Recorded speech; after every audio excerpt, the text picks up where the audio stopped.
C'est avec une grande sympathie que nous recevons dans le Can Talk un travailleur acharné dont la lucidité, le mérite et l'élégance ne laissent personne indifférent. C'est donc sans surprise qu'on le retrouve depuis 2021, directeur général adjoint de la Loterie nationale de Côte d'Ivoire.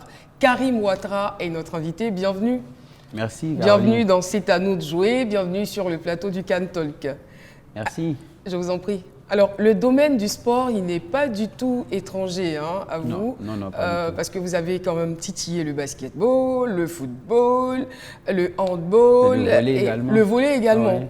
Il y a des diplômes, quand j'étais en année des lycées universitaires. C'est bon à savoir. Je pense que les Ivoiriens se souviennent des indépendances qu'on a célébrées à Yamoussoukro l'année surpassée.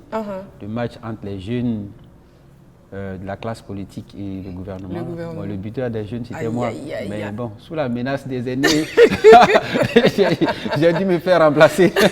Et particulièrement ma maman Kandia Kamara. Alors, son grand frère. Et puis son trait, vous n'avez pas remarqué. Ouais, son grand frère sans les traits. C'est bien ça. Mais le foot, vous étiez très, très brillant au foot. Pourquoi avoir arrêté? Les études. Ah, d'accord. Il fallait aller. Les études ont pris le dessus. C'est pourquoi je suis DGA aujourd'hui. J'imagine. Alors, on est qualifié. Ouais. Nous sommes en finale. Ouais. Les éléphants de Côte d'Ivoire sont en finale. Ouais, j'y croyais. C'est vrai? Oui. Depuis le 19 janvier, moi je l'ai écrit sur ma page Facebook, ça y est là encore, les gens peuvent vérifier. Moi j'étais assis à la gare de la finale, j'attendais. Mais c'est vrai que même si on croit à son étoile, il y a des défaites qui font mal quand même, quoi. Le 4-0 là, c'est bien rentré. C'est bien très mal.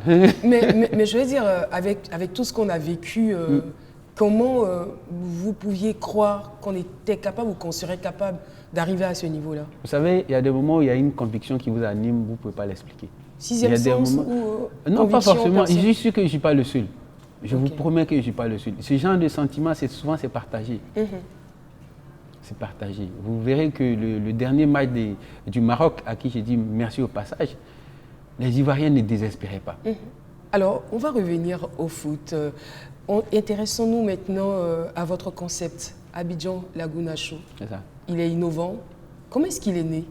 Je suis parti d'une observation toute simple que j'ai faite de la CAN jouée au Gabon. Ensuite, je pense le Cameroun particulièrement, pas l'Égypte, mais le Gabon et le Cameroun. Et on s'est rendu compte qu'après les matchs, bon, je veux dire, les visiteurs du pays, ils n'avaient pas d'endroit où aller. Ils s'ennuyaient un peu. Ils s'ennuyaient un peu. Alors que bon, on a 28 ou 30 jours peut-être de compétition, mais en réalité, c'est 72 heures de match en réalité. Donc le reste du temps, les gens vont où, ils font quoi. Et je me dis, mais en Côte d'Ivoire, quand même, avec tout le talent qu'on a dans le domaine culturel et musical, les gens ne vont pas venir ici et ne pas voir un Magic System en concert, même s'ils ouvrent la compétition, mais c'est juste une chanson, la chanson officielle. Mais après, les gens veulent les voir jouer. Magic System, c'est des étrangers qui arrivent, qui ont envie d'entendre chanter Premier Gaou ou bien Magic on the Air ici. Des gens qui savent qu'on vient dans le pays des Alpha Blondy, ils ont envie de voir Alpha en concert, chose qu'on appelle Mewé. Les gens l'aiment, mais il a joué 2 fois sur ma scène. Bon, donc après, quand tu finis de prendre tout cela, il n'y a pas que la musique, il y a aussi la comédie. J'ai fait jouer Gou Michel, avec tous ceux qui représentent un peu la crème de l'humour en Côte d'Ivoire. Et bon, pour leur donner un peu de peps, j'ai fait venir le frère Bouder qui est arrivé de Paris, mais qui est arrivé, qui a joué le jour où le Maroc joue pour se qualifier et qualifier en même temps la Côte d'Ivoire. Donc Bouder a joué ce jour-là et c'était magnifique. Donc, c'est que les drôles de femmes sont attendues sur la scène à la finale. Ouais, là c'est bien placé. Là, c'est ma soeur, je la reconnais. C'est un placement de produit. Ouais, en même temps pour la finale. Allez, de toute façon, pour la finale, nous, on prévoit, on avait prévu faire du Asaké. Malheureusement, on ne pourra plus faire du Asaké. Et c'est pourquoi, d'ailleurs, j'avais demandé qu'on puisse faire venir, en plus des artistes ivoiriens, qu'on fasse venir des artistes africains. C'est ça. Je n'ai pas pris des artistes américains. J'ai été contacté par le manager de comment on appelle, de Shakira. Shakira, je lui ai dit non, en fait, peut-être à une autre date. Et jusqu'à il y a 5 jours, il y a l'équipe Asher qui m'a contacté. Il n'a jamais fait de tournée africaine. Ils étaient vraiment intéressés. Je leur ai dit, bon, ce serait bien qu'on ait du Asher ici, mais dans une autre occasion. Mais pour le AFCON, donc la Coupe d'Afrique, j'ai vraiment... Ma strat, c'est de mettre des artistes africains, de mettre les artistes africains en avant et de mettre particulièrement les artistes ivoiriens en avant. Donc vous avez vu, on a fait venir des artistes du Congo, du Cameroun. Les gens n'ont peut-être pas vu, mais sinon, il y a Kossi qui était là, il y a Loco qui était programmé. J'avais programmé les artistes depuis le mois de décembre. Et tous, je dis bien tous, ont tous reçu 50% de leur cachet, y compris Asake et Ayrasta. Tous, quel que soit le cachet qu'ils avaient, aussi bien les artistes ivoiriens. D'ailleurs, pour certains artistes ivoiriens, ils vont vous le dire. J'ai refusé avec mes sponsors de leur payer les cachets qu'eux-mêmes ils avaient demandé. J'ai demandé qu'on multiplie les cachets de certains artistes ivoiriens par 2 pour essayer de les relever. Voilà. Mais est-ce que ça ne vous fait pas perdre un peu? Non, parce après, moi, je veux dire, c'est pas du social, c'est du business. Oui, effectivement, c'est pas du social, c'est du business. Mais en réalité, le business, je l'ai déjà fait avec les sponsors. Donc c'est pourquoi je ne peux pas le faire supporter par les festivaliers. Selon vous, quel est l'impact réel de ce festival sur la population africaine?